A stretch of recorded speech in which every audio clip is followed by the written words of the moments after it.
পঞ্চায়েত সমিতির সভাপতির ফোন না ধরায় বিডিও অফিসের কোষাধ্যক্ষকে মারধরের অভিযোগ উঠল তৃণমূলের বিরুদ্ধে। প্রতিবাদের কর্মবিরতির ডাক দিলেন ব্লক অফিসের কর্মীরা। নওদা ব্লক অফিসের কোষাধ্যক্ষ তন্ময় দাসকে নওদা পঞ্চায়েত সমিতির সভাপতি শহীদুল ইসলাম বেশ কয়েকবার ফোন করে পাননি। বৃহস্পতিবার তন্ময় দাস অফিসে আসলে তাকে ফোন না ধরার কারণ জানতে চাইলে দুজনের মধ্যে কথা কাটাকাটি শুরু হয়। এরপরেই কোষাধ্যক্ষের ঘরের টেবিল চেয়ার ভাঙচুর করা হয় এবং তন্ময় বাবুকে বেধড়ক মারধর করা হয় বলে অভিযোগ। যদিও এই ঘটনায় নিজের দলের ব্লক সভাপতিকেই দায়ী করছেন নওদার বিধায়ক শাহিনা মমতাজ বেগম। মানসিক স্বাস্থ্যের জন্য সবার আগে যে নামটি মনে ভেসে ওঠে সুস্থ মনের ঠিকানা মনোবীক্ষণ। যোগাযোগ নাম্বার 7477799516। নওদা ব্লক অফিসে কোষাধ্যক্ষ পদে সদ্য নিযুক্ত হয়েছেন তন্ময় দাস। নওদা পঞ্চায়েত সমিতির সভাপতি শহীদুল ইসলাম বেশ কয়েকবার ফোন করে পাননি তন্ময় বাবুকে। এরপরে বৃহস্পতিবার তন্ময় দাস অফিসে আসলে তাকে ফোন না ধরার কারণ জানতে চাইলে দুজনের মধ্যে কথা কাটাকাটি শুরু হয়ে যায়। এরপরেই কোষাধ্যক্ষের ঘরের টেবিল চেয়ার ভাঙচুর করা হয় এবং তন্ময় বাবুকে বেধড়ক মারধর করা হয় বলে অভিযোগ। বিষয়টি জানা মাত্র ভিডিওর দেবাশিস সরকার কোষাধ্যক্ষের ঘরে গিয়ে দেখেন ঘরের টেবিল চেয়ার সব ভাঙা। বিধ্বস্ত অবস্থায় ঘরের মেঝেতে বসে আছেন তন্ময়বাবু। আর অফিস চলাকালীন এই ঘটনার প্রতিবাদে শুক্রবার ব্লক অফিসে কর্মবিরতির ডাক দেন কর্মীরা।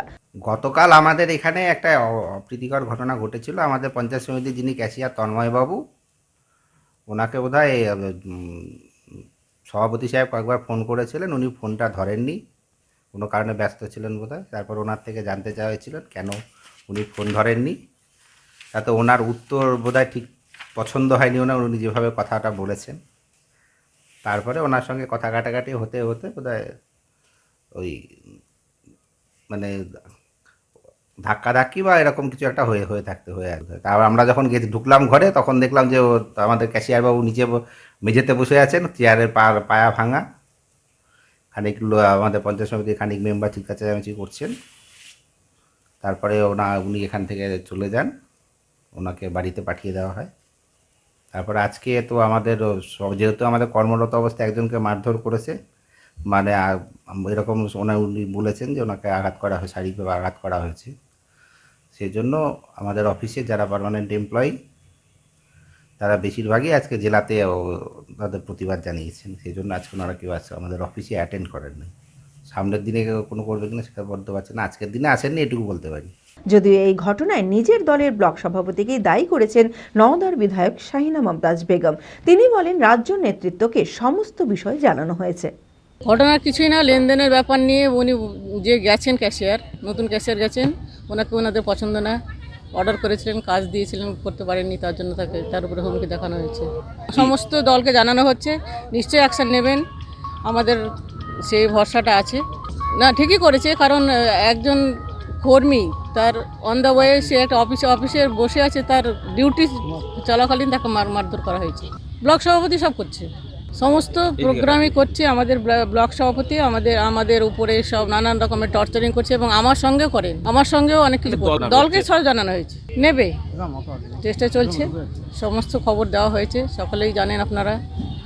এবং দলের তরফ থেকে ওনাকে করছেন না, সেটা নিশ্চয়ই দল অ্যাকশন নেবে। প্রথম থেকে যখন ব্লক সভাপতি হয় তখন আমি চাই আমার এরিয়া শান্ত থাক।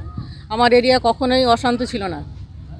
এই নতুন ব্লক সভাপতি হওয়ার পর থেকে অশান্ত আর অশান্ত। গত 2 বছরের সাফল্যের পর তৃতীয় বছরে পথ চলা জেড একাডেমির 2025-26 শিক্ষাবর্ষে ভর্তি চলিতেছে।